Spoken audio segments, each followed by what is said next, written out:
Hey guys, what's up? My name is Bharat. You're watching iGyaan, and it's time for iGyaan's rumor talk. So let's quickly get started. Today, we're covering everything we know about Apple's upcoming launches. That includes the iPhone 12, the Apple Silicon based Macs, possibly new iPads, and Apple glasses. There's a lot to talk about with Apple every year, and September, when it comes around, lots of new exciting launches start to happen from Apple.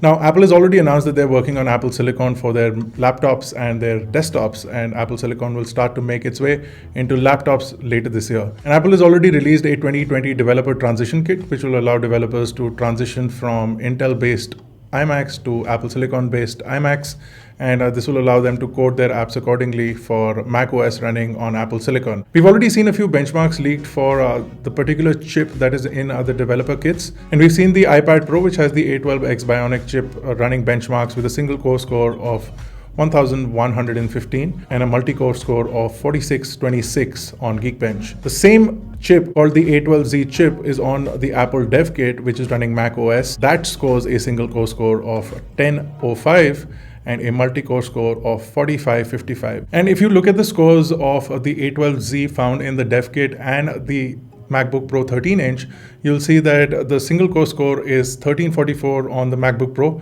whereas the multi-core score is actually almost identical on the MacBook Pro and the Dev Kit with the A12Z chip, which means that an older Apple Silicon chip, not designed to be used for desktop performance, is delivering desktop grade graphics and general usability, CPU usability on newer generation Mac OS operating systems. That means that Apple is more or less ready, and with newer chips that they plan to launch later this year, you'll get really high-end performance from MacBooks and MacBook Pros. Now, it is rumored that Apple will first launch a base level MacBook and a MacBook Pro 13-inch with the new Apple Silicon. This may change later in the year, but the first announcements will be for their lowest tier laptops, which will allow not only Apple to test the waters, but also customers to test their laptops and feel comfortable in upgrading to higher end machines. Now, TSMC, which is the main chip manufacturer for Apple, has already announced that they're going to be working on a 3 nanometer chip in 2021 later towards the end, which means that in 2022, Apple could possibly have 3 nanometer Apple Silicon chips in their computers. On the flip side, Intel has announced that their 7 nanometer tech, which was supposed to roll out in 2021, has been further delayed, which means that Intel is falling far behind, and Apple may possibly have made a really good decision in switching to Apple Silicon, because not only will they be able to deliver on time, but they'll also be able to deliver a 3 nanometer process in a much quicker time, which will be able to handle better in terms of heat as well as in terms of battery life. Another thing that 95Mac has found is a code for a Pearl camera on macOS on the dev kits, which means that Apple could possibly be working on a Face ID for Macs.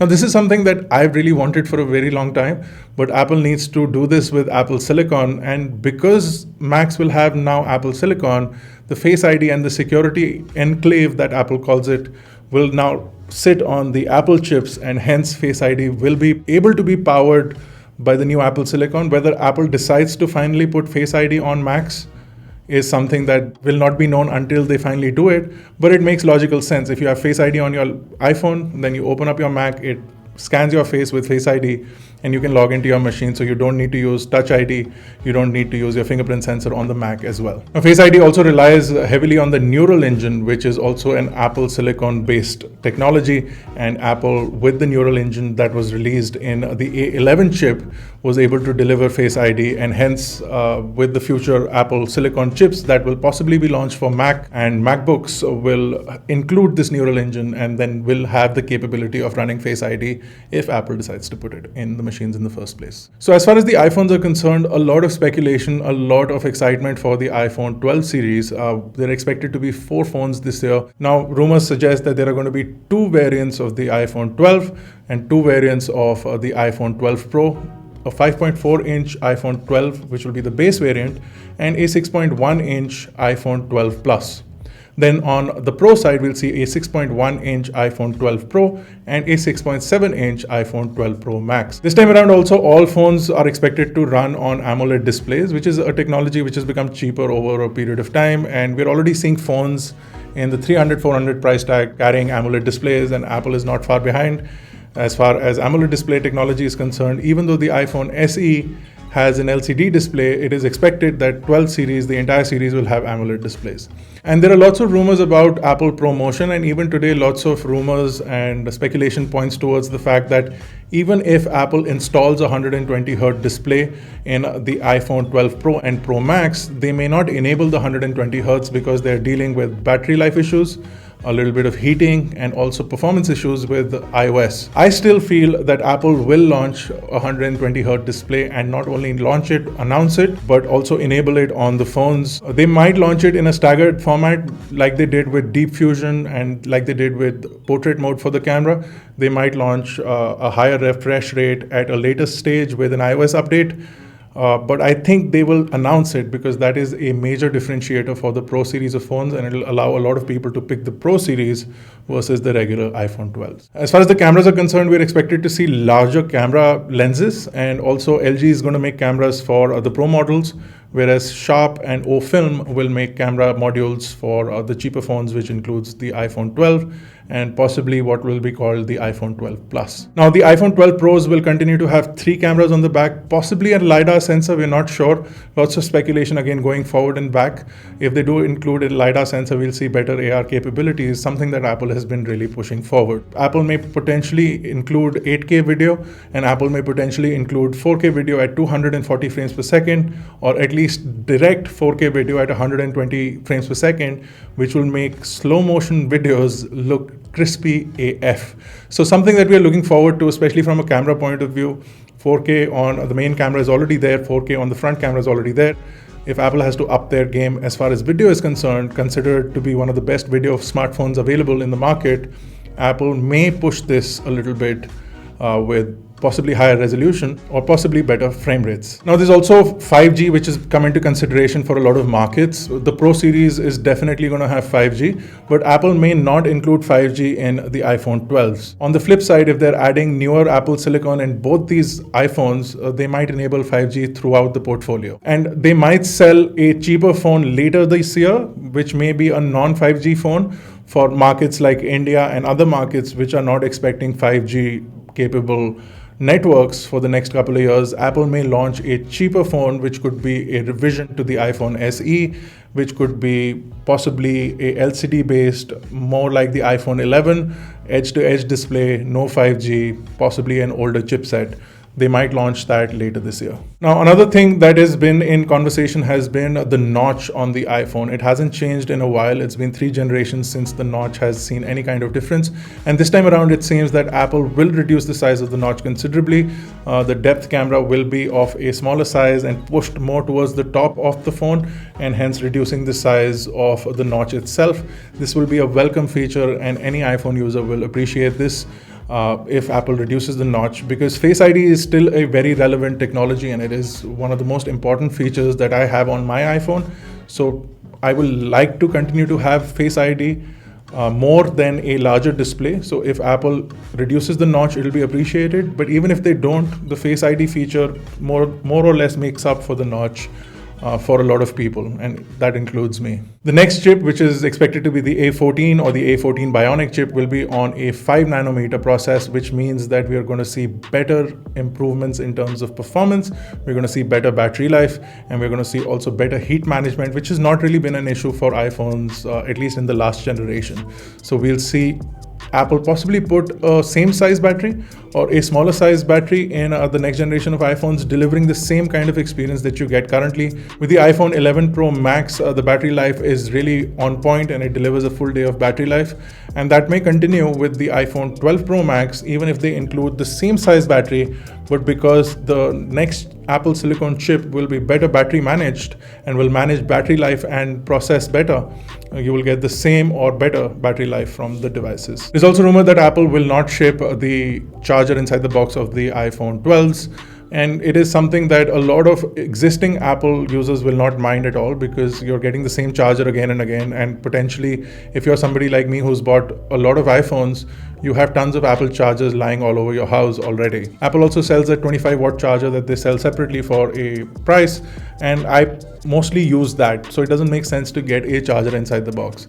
This will be a problem for people who are buying an iPhone for the first time, who want an Apple charger, and Apple will potentially sell the brick that they include inside the box for a really low price, like they did with the dongles. They first said the price will be high, people made a lot of noise, and then they brought down basic dongles to like really cheap prices, like $8.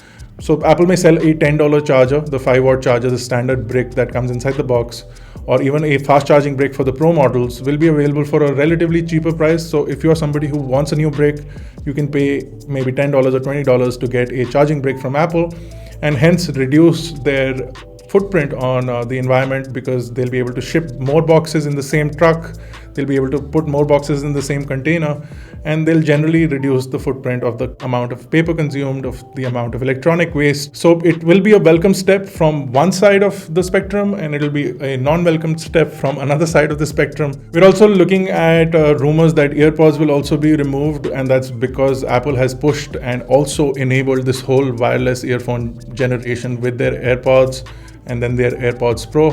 There might be a newer version of the AirPods which might become cheaper. $100 AirPods would also be really interesting for a lot of people.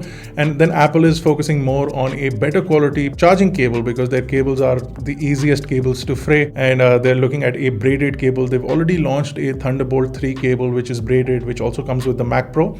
They've launched a version on retail which is $129 in the US, which is a fully braided Thunderbolt cable. And since they've tested that with the HomePod, and they've tested it with the Mac Pro, and now this braided cable that they've launched, it is expected that in the box of the iPhone, we'll see a really high quality lightning cable, which will last you a really long time and not fray as the older cables did. Apple has also confirmed that Apple Silicon will in the future continue to support Thunderbolt. And now it's a technology that I personally use and like a lot. But this also has another implication. That means that if they've got permission to use Thunderbolt on Apple Silicon, it means that potentially in the future, iPhones and iPads could have Thunderbolt connectivity from their ports. The iPad already has a USB-C port, which could switch to a Thunderbolt 3 port in the future, or a Thunderbolt 4 port in the future, which means that you could get really fast data access between the iPad and potentially external hard drives, NVMe hard drives, which will allow for video editing on the iPads at a much more efficient rate. This is something that I look forward to if something like this happens in the future. An iPad with Thunderbolt and faster editing capabilities will be top notch and will be really appreciated by somebody like me. Now, finally, lots of conversation about Apple Glass. Apple Glass will be launched if Apple holds an in-person event, is what the conversation is. But considering what's happening in the world, and especially what's happening in the US, it seems highly likely that Apple will not do an in-person event in California. And that means that we'll see a virtual launch like we did at the time of WWDC, and which also means that Apple may not launch Apple Glass this year. On the flip side, if Apple does launch the Apple Glass, we are expecting to see a AR, VR capable device which you can plug onto your face, like a typical pair of sunglasses or spectacles. And then instead of processing things on the glass like Google Glass did, this will process things on the phone and have a wireless connection with your smartphone. And the smartphone will be a hub, much like the first generation of the Apple Watch, where all the processing was basically happening on the iPhone and the watch was functioning like a display. I do see this change in the future with second generation and third generation of Apple Glass, but at this time it feels that Apple is going to test the waters, see if people are into wearables as far as an Apple Glass is concerned, and they're not going to push it as much, but they will call it a revolutionary technology. And considering Apple, they might do something interesting that will lure people towards Apple Glass. But not a lot is known. Images and renders have been leaked, but they don't seem to be the final product. And we'll have to see if Apple does announce it, what it'll look like and what all capabilities it'll offer. The amount of push from Apple towards AR over the past couple of years has been apparent. And with them introducing LiDAR sensors in the cameras of phones and iPads means that an iPhone with LiDAR and a Apple Glass with AR capabilities could enable some really interesting possibilities from a commercial side of things, from a design side of things, from a creation side of things, as well as from an experience side of things. So let's see what the future holds as far as the Apple Glass is concerned. So that's it for this video of iGyaan Rumor Talk. If you enjoyed this first episode, let us know in the comment section below. We try to cover all the rumors for the Apple ecosystem. There's still a lot more to be talked about. Apple may still renew their Mac Minis with Apple Silicon. They might completely remove the Mac Mini from their portfolio. Lots of conversation needs to be had about Apple, and they're constantly hearing leaks. So if you've heard of something, let us know in the comment section below. We'll keep doing these rumor roundups if you guys enjoy them. And if you like this video, don't forget to smash the like button, hit the subscribe button if you're not already a part of Team iGyaan. It's been Bharat. Thank you guys for watching. I'll see you in the next one.